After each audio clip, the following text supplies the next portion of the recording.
Welcome to my channel. What if I told you that just one story can teach you how to read, speak, and think in English like a native? You don't need grammar books. You don't need hundreds of lessons. You just need one simple story. Stay with me, and I will show you how.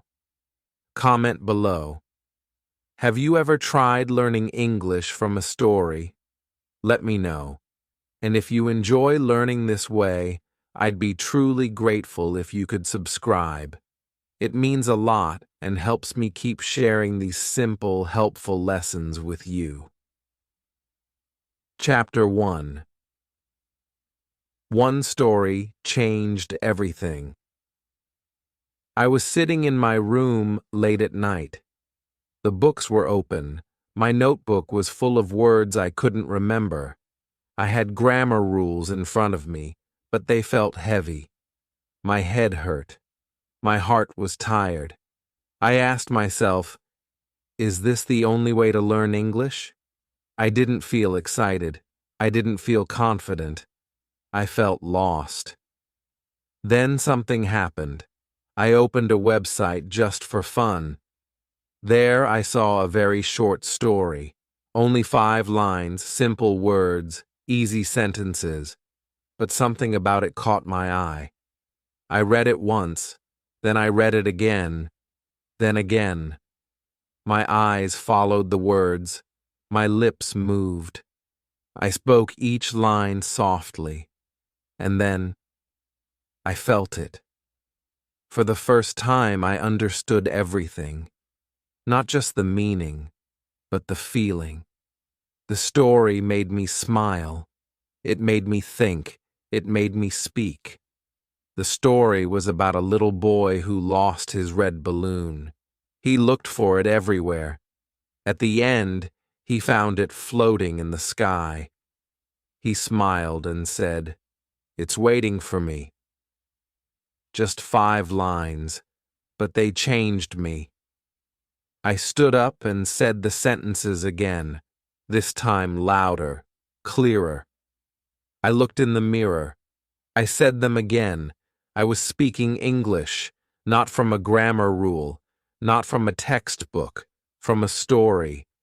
And I felt something new, confidence.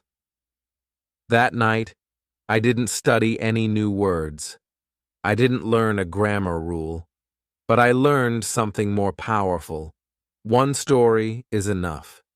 If you use it the right way, it can teach you reading. It can teach you speaking. It can even change the way you think. The next day, I printed the story. I kept it in my pocket. I took it everywhere, to school, to the bus, to the park. I read it again and again. I whispered it when I walked.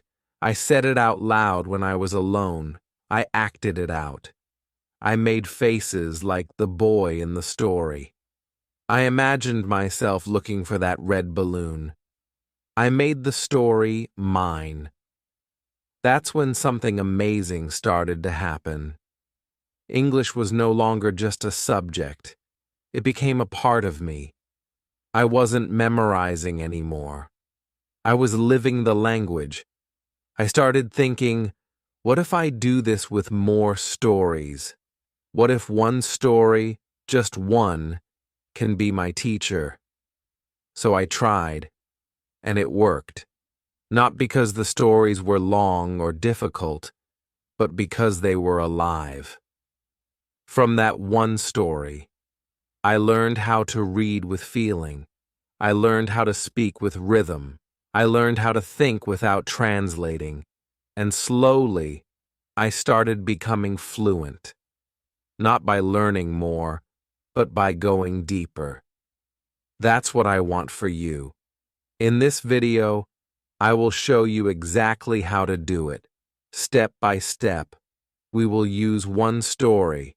We will explore it together. And by the end, you will not just read it. You will speak it. You will think with it. And you will believe in yourself. So take a deep breath. Forget the grammar rules for a moment. Forget the big words. Let's start small. Let's start with one story. Because sometimes one story is all you need to change everything. Chapter 2. How to read with feeling, not just words. The next morning, I sat on my bed with that story in my hands. I had already read it many times, but now I wanted something more. I didn't want to just read the words. I wanted to feel them. I wanted to bring the story to life. So, I looked at the first line. The boy lost his red balloon. I didn't just say it. I imagined it. I saw the boy in my mind. I saw him looking up, his eyes wide, his hand reaching out. I read it slowly, like I was the boy. I felt the sadness in the sentence. I said it again, but this time softer, then louder, then like a whisper. Each time, it felt new. That was the moment I realized something. Reading is not about speed. It's about connection. When you feel the sentence, you remember it, you understand it, and you love it. I read the second line. He looked behind trees, under cars, and inside boxes. I smiled. The words were simple, but they painted a picture in my head. I saw the boy running. I saw him searching. And I felt his hope. I didn't use a dictionary. I didn't worry about grammar. I just followed the boy. You see, when you read with feeling, the words stay with you. You don't forget them. They become part of you. That's what I want you to do. Take one story. Read it slowly. Feel every line. Imagine it. Act it out if you want. Say it with emotion. This is not childish. This is how your brain learns best. I read the story 5 times that morning. Each time I changed something. One time I read it like I was telling it to a friend. Another time, like it was happening to me. Then, I read it like I was telling it to a little child. I even read it like I was performing on stage. Every time, I discovered something new. Reading like this is powerful. It makes the story alive. And when the story is alive, the language becomes real. You don't forget it. You don't need to study it. It stays with you. That day, I walked to school with the story in my head. I didn't have the paper, but I could remember every word. Why? Because I had felt the words. I had lived them. I want you to try this. Choose one small story. It can be about anything. A balloon, a dog, a rainy day. Read it 5 times. Each time change your voice, change your emotion. Read it happy, read it sad, read it fast, read it slow. And don't just use your voice, use your heart. Reading like this is not just reading. It's practice for speaking. It's training for thinking. It's a secret way to become fluent without stress. I didn't know it back then, but I was building something strong. My mouth was learning the shapes of English. My ears were learning the music. My brain was building English inside me, one story at a time. So don't read like a student. Read like a storyteller. Read like a dreamer. Feel the words. Live the story. That's how you begin to change. Chapter 3. Speak the story. Don't just say it. The first time I tried to speak English, my voice was small. My lips were tight. I was scared. I had the story in my hand, but the words felt heavy in my mouth. I thought, what if I say it wrong? I looked around. No one was there. Still, I was nervous, but I remembered something. This is just a story. It's not a test. It's not a school exam. It's a little story about a boy and a balloon, and I liked that story. So I took a deep breath. I looked at the first line and said it out loud. The boy lost his red balloon. At first it didn't sound right. My voice didn't feel strong, but I didn't stop. I said it again and again, slowly, then faster, then with feeling. The second line. He looked behind trees, under cars, and inside boxes. This time, I didn't just speak. I moved my body. I pretended to look behind trees. I crawled like I was looking under a car. I peeked into boxes. I acted the story. I was the boy. And suddenly, I wasn't scared anymore.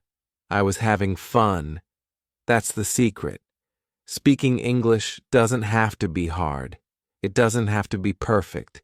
It just has to be real. You don't need big words. You just need to speak what you feel.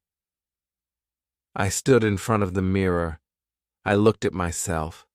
I smiled. I spoke the whole story from start to end. I used my hands. I used my eyes. I said every word with meaning. I felt like an actor. But this was not a show. This was my practice. You can do this too. You don't need a class. You don't need a partner. Just a story, a mirror, and your voice. Speak the story, not just once, many times. Speak it in the morning. Speak it at night. Speak it while you walk. Speak it when you're alone. This is how fluency starts. Sometimes I made mistakes. Sometimes I forgot a word. But I didn't stop. I didn't worry, because I was learning. I was growing. And every time I spoke, I became stronger. The story became my daily speaking practice. I didn't wait for the perfect time. I didn't wait for someone to correct me. I just spoke. And the more I spoke, the easier it got. One day, I recorded myself. I listened to my voice. It sounded strange at first, but then I smiled. I could hear English. I could hear the rhythm. I could hear the story. That was the moment I believed in myself. Speaking the story helped me in many ways. It trained my tongue. It improved my pronunciation. It built my memory. It gave me courage. It made English feel natural. You don't have to say big things. Just say small things clearly. Say them with feeling. Say them again and again. That's how babies learn. That's how I learned. That's how you will learn too. So today, I want you to do something simple. Take one story. Stand in front of a mirror. Look at yourself and speak. Don't worry about grammar. Don't worry about accent. Just speak like you're telling it to a friend, like you're living the story. This is not just practice. This is transformation. Chapter 4. Listen, like a child learns. I used to think listening was just about hearing words, but I was wrong. Real listening is about feeling. It's about hearing the music of a language, the ups and downs, the fast and slow, the soft and strong. Babies don't know grammar. They don't know vocabulary. But they listen. They listen every day for hours. That's how they learn. Slowly, naturally, without stress. I wanted to do the same. I took the same short story, the one about the boy and the red balloon, and I found an audio version online. It was read by a native speaker, soft, clear, and slow. I put in my earphones. I closed my eyes, and I just listened. No notebook, no dictionary, just the sound. At first, I didn't catch every word, but I didn't care. I let the voice play again, then again, then again. I started noticing things. The way the speaker said, "The boy lost his red balloon." Slow at the start, gentle at the end. I could hear the sadness in his voice. Then, he looked behind trees, under cars, and inside boxes. The rhythm changed. It was faster, more playful. I felt the boy's energy. I was listening not just to words, but to emotions. I listened 5 times on the first day, 10 times on the second. Sometimes I listened while walking, sometimes while brushing my teeth. I wasn't studying. I was absorbing, just like a child. On the 3rd day, something amazing happened. I didn't need to think. I could repeat the words as I heard them. My mouth moved naturally. My ears knew what was coming next. English didn't feel strange anymore. It felt like music I could dance to. That's when I started shadowing, speaking just a little behind the speaker. Not thinking, just copying like an echo. I'll tell you more about that in the next chapter. But for now, just focus on this. Deep listening is powerful. You don't need many stories. You just need one. And you need to listen to it a lot. I used to listen to random English videos. I didn't understand much. I felt tired. But with this story, it was different. I knew the meaning. I had read it. I had spoken it. Now I was listening to it. Everything connected. And the best part? I wasn't bored. I was listening to a story I liked. It was short. It had feeling. I could imagine it while listening. And the more I listened, the better my pronunciation became, the better my memory became, the more confident I felt. If you want to train your ears like a baby, here's what to do. Choose one simple story. Find the audio, or record yourself reading it. Listen to it 5 times a day. Don't worry if you don't understand everything. Just listen. Let your brain do the work. Let your ears get used to the sounds. Over time, you will start hearing new things, words, expressions, feelings. English will no longer sound like noise. It will sound like meaning. You don't need 100 stories. You don't need fancy materials. Just one story, one voice, and your attention. So now you've read the story, spoken the story, and listened to the story. What's next? The most powerful step of all, thinking in English with the story. And in the next chapter, I'll show you how I trained my brain to stop translating, and how you can too with just one simple story. Keep going. You're doing something amazing. Chapter 5. Think in English with one story. Thinking in English used to feel impossible for me. Every time I wanted to say something, my brain worked like a translator. First, I thought in my language. Then I searched for English words. By the time I found the right words, the moment was gone. I stayed quiet. I felt slow. I felt stuck. But everything changed with one story. I already knew the story well. I had read it, spoken it, and listened to it. Now I wanted to take the next step. I wanted to think in English. I didn't know how to do it. But one day, something happened. I was brushing my teeth. The story came to my mind. I didn't call it. It just appeared. I saw the boy. I saw the red balloon. And in my head, I heard the sentence, "The boy lost his red balloon." I didn't translate it. I just thought it. It felt small, but it was big. It was the first time I thought in English without trying. That day, I started playing with the story in my head.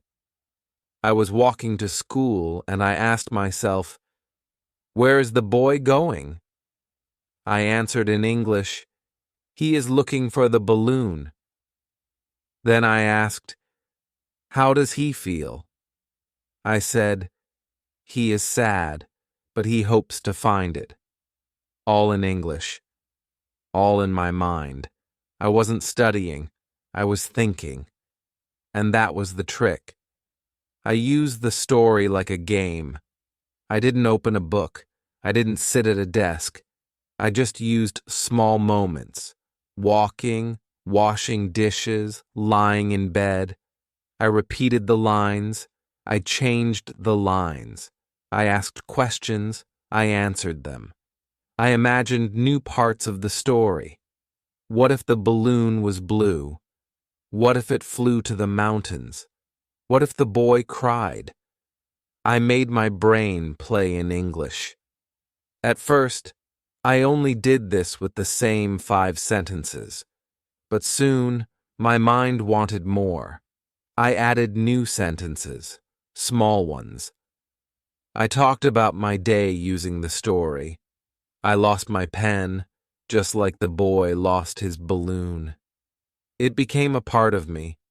Thinking in English doesn't mean saying big, smart things. It means using small sentences again and again inside your mind. No fear, no grammar rules, no pressure. You can start today. Here's how. Take your story.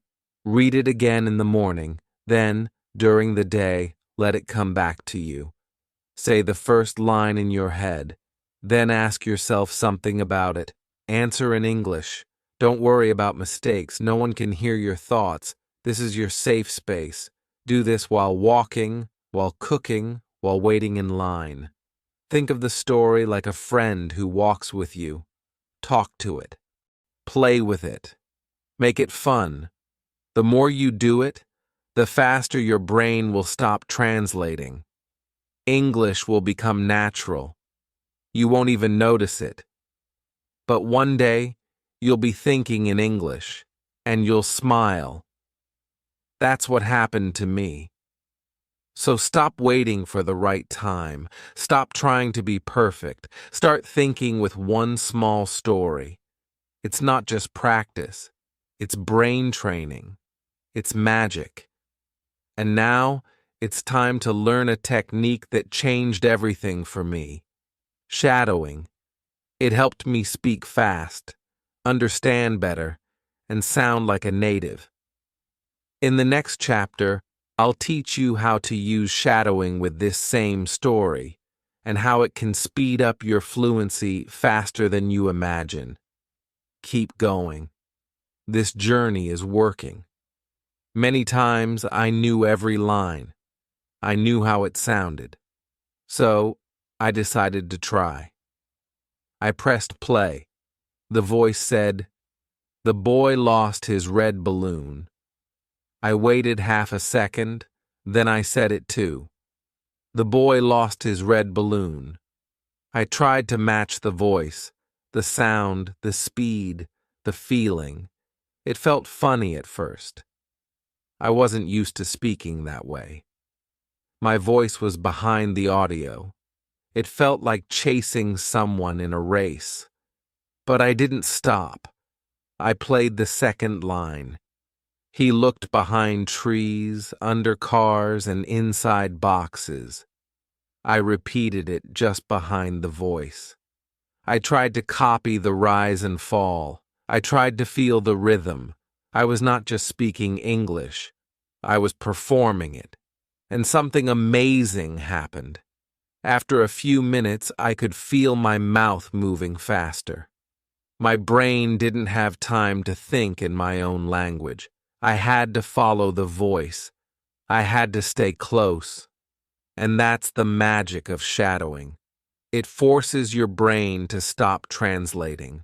It pushes you to think, speak, and feel English, all at the same time.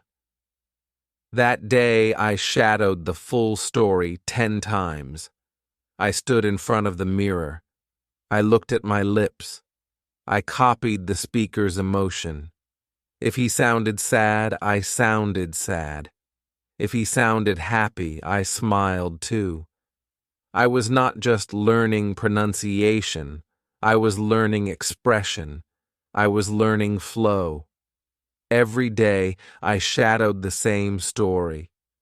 5 minutes in the morning, 5 minutes before sleep. I didn't need a classroom. I didn't need a partner. I just needed the story and my voice. That's it. After 1 week, my mouth felt stronger. My words came out faster. I didn't pause so much. I started noticing patterns, how words connected, how some sounds disappeared, how some were stretched. My listening improved. My speaking improved. My confidence grew. I didn't sound like a robot. I sounded human. Here's how you can do it too. Choose a short story you like, one with audio. If you can't find it, record your own voice reading it. Listen to one sentence. Pause and repeat it. Try to match the voice. Then play a full line and speak along with it half a second behind. Don't pause the audio. Keep going. Don't worry about mistakes. Just keep moving. Like a shadow. In the beginning, it will be hard. Your tongue will feel slow. Your breath may feel short, but don't give up. This is not a test. This is a powerful practice. Do this every day. Even 5 minutes can help. You will see changes in your sound, in your speed, in your confidence. Shadowing is not acting. It's not pretending. It's the closest thing to real-life speaking without pressure. You're not just learning English, you're becoming English. So don't just read the story. Don't just listen. Speak with it. Breathe with it. Feel with it. And now that you've mastered shadowing, let's take it to the next level. In the next chapter, I'll show you how I turned this one story into 100 real English sentences, and how you can too. This is where your English starts to grow like never before. Let's keep going. 100 times in my room. From my story. You can do the same. Take your story. Look at each line. Ask questions. Answer them. Change the people. Change the places. Change the objects. Write it down if you want. Or say it out loud. Or think it in your head. Make it a game, a challenge. Can you make 100 sentences from one story? I believe you can. And when you do, you won't just be a learner. You'll be a creator, a builder of real English. You'll stop waiting for someone to teach you. You'll teach yourself. And now, get ready for the next secret. In the next chapter, I'll show you the emotion trick. The reason I remember every word from that story even now. This is the most powerful method I know for remembering English without effort. Stay with me. You're almost there. Chapter 8. The Emotion Trick. Remember every word. I used to forget English words. I would learn them today, and by tomorrow they were gone. I tried writing them again and again, I tried using flashcards, but they didn't stay. I felt frustrated. I thought something was wrong with me. But the problem wasn't my brain. The problem was how I was learning. The words were just sounds to me. They had no meaning, no feeling, no story. Until I discovered the emotion trick. It happened by accident. I was reading the same story, the one about the boy and the red balloon. I had read it many times. I had spoken it, shadowed it, and made sentences from it. But now I wanted to feel it deeper. So I closed my eyes and thought about the boy.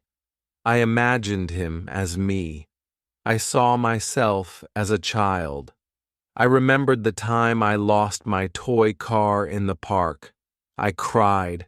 I searched everywhere. And suddenly, the story wasn't just a story anymore. It was my memory.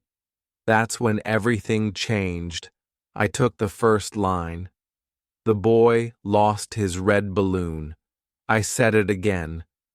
But this time, I felt the sadness.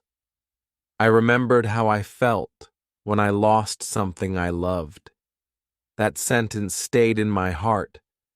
It wasn't just a line from a story. It was my line. Then, I looked at the second line. He looked behind trees, under cars, and inside boxes. I imagined myself looking under a bed, calling my dog's name, feeling worried. That feeling helped me remember the sentence easily. Naturally, I did the same for every line. I added emotion. I added imagination. I changed the boy's name. I made him my younger brother. I imagined myself helping him. We were running together, searching for the balloon. It became our story. That's the emotion trick. Connect the words to your feelings, to your life. When you do that, the words are no longer just words. They become part of your heart, and your heart remembers what your brain forgets. After that, I never needed to memorize the story again. It stayed with me, not for a day, but for years. Even now, I can say it without looking, because it's not just on paper. It's inside me. You can use the emotion trick too. Here's how. Take one sentence. Close your eyes. Ask yourself, when did I feel like this? If the story says, the boy was sad, think of a time when you were sad. Add a face, add a place, add a feeling, a moment from your life. If the sentence is, he found the balloon, think of a time when you found something you lost. Feel the joy, feel the surprise. Then speak the sentence again, this time with feeling. You can also use imagination. If you don't have a memory, make one.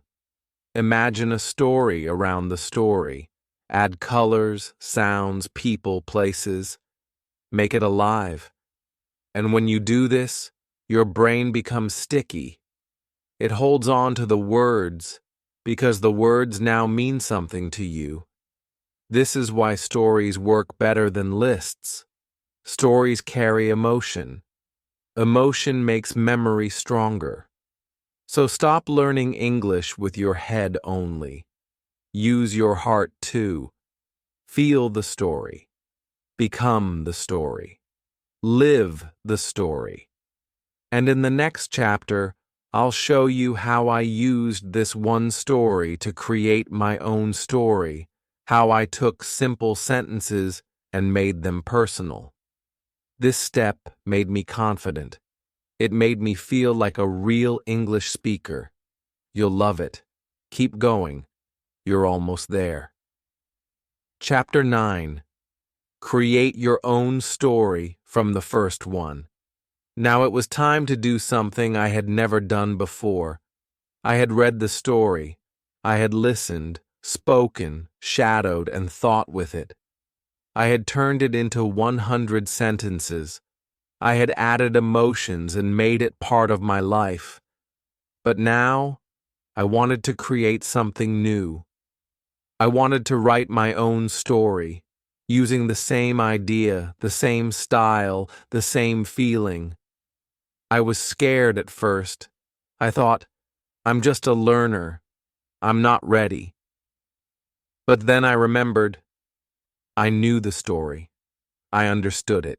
I had lived it. And if I could feel it, I could change it. So I took a pencil. I wrote one line. The girl lost her yellow kite. That was it. One small change. Boy became girl. Balloon became kite. Red became yellow. It was still the same story, but also new. My story. Then I wrote the second line.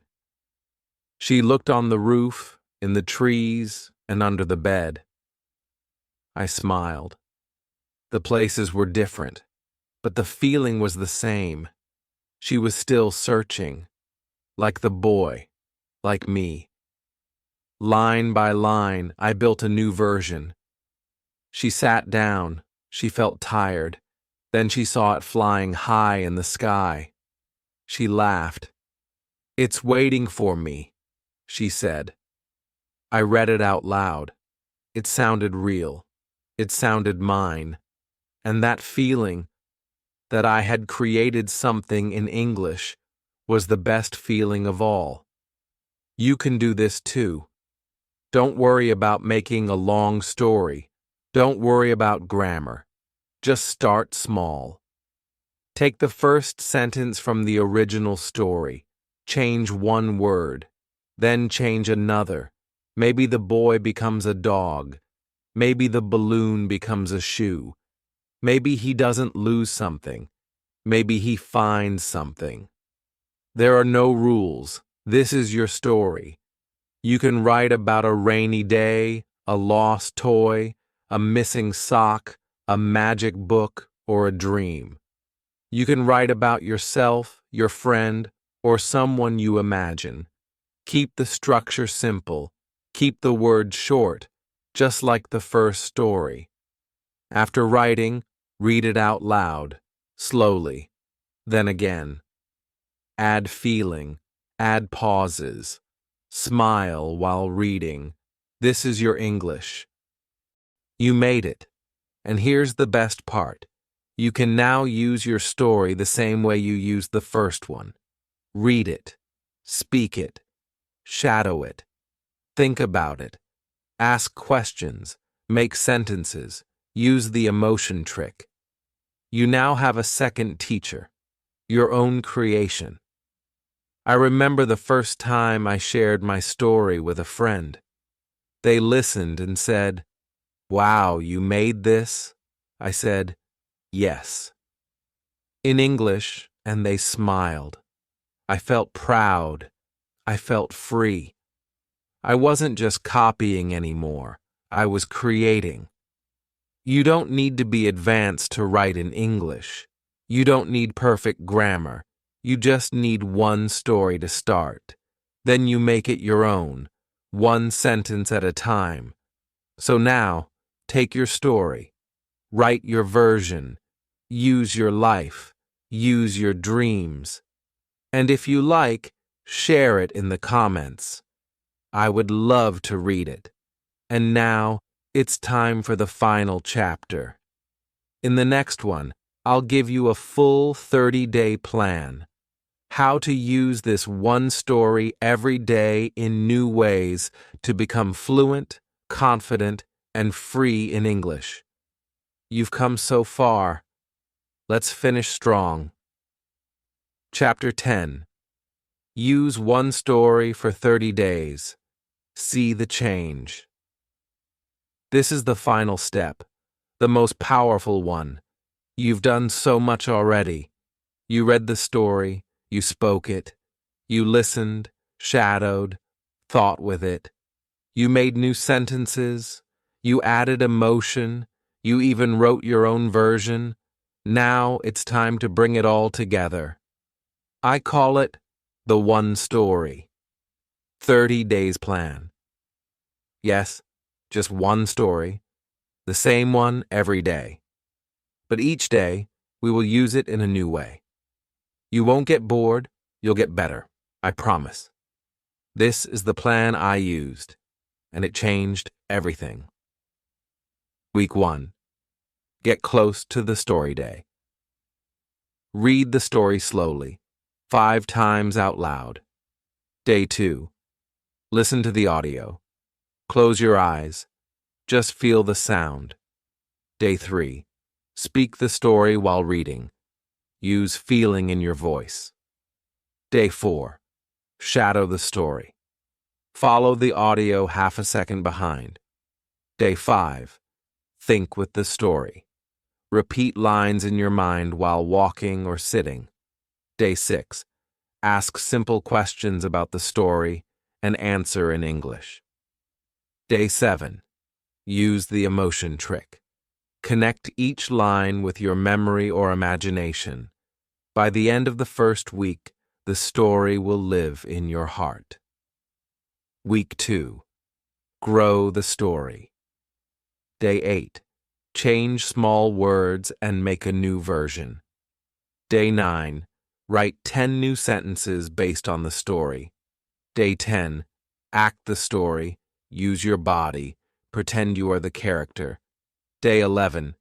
Tell the story to a friend or record yourself. Day 12. Write a new ending. What happens next? Day 13. Ask what-if questions. What if it rained? What if he never found the balloon? Day 14. Say the story to yourself from memory. Feel it. Now you're building your fluency. You're speaking from your mind. Week 3. Deep practice day. 15.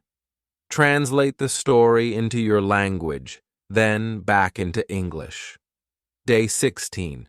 Focus on pronunciation. Record and compare. Day 17. Shadow again, but faster this time. Push yourself. Day 18. Write 20 questions and answers using the story. Day 19. Speak the story in different emotions: happy, sad, excited, angry. Day 20. Write a journal entry as if you are the character. Day 21. Tell the story while looking in the mirror. Be confident. Smile. You are no longer a beginner. You are now a user of English. Week 4. Live the story. Day 22. Watch a video with similar vocabulary. Notice the words. Day 23. Sing the story. Yes. Make a song out of it. Make it fun. Day 24. Teach the story to someone else. Day 25. Make a comic or drawing about the story. Day 26. Write a paragraph about your feelings about the story. Day 27. Speak about the story for 1 full minute, without stopping. Day 28. Mix 2 stories together, yours and the original. Day 29. Say the story from the other person's view. Be creative. Day 30. Record a video of yourself telling the story your way. Watch it. Smile. This is the moment where it all comes together. 1 story, 30 days. You changed. You grew. You didn't just study English. You lived it. That's what happened to me. After 30 days, I didn't feel like a student anymore. I didn't feel like a beginner. I felt like someone who could speak, understand, feel, and create in English. And you can feel the same. So don't wait. Start today. Use this story. Follow this plan. Repeat it with a new story. Next month, and the next, and the next. Your English will grow faster than you ever thought. You don't need 100 lessons. You just need one story and the will to use it well. If this video helped you, please like it and share it with your friends. And tell me in the comments, are you ready to start your 30-day story challenge? I'll be reading every comment. And don't forget to subscribe to the channel for more real, simple, and powerful ways to learn English. Let's grow together. Your journey has just begun.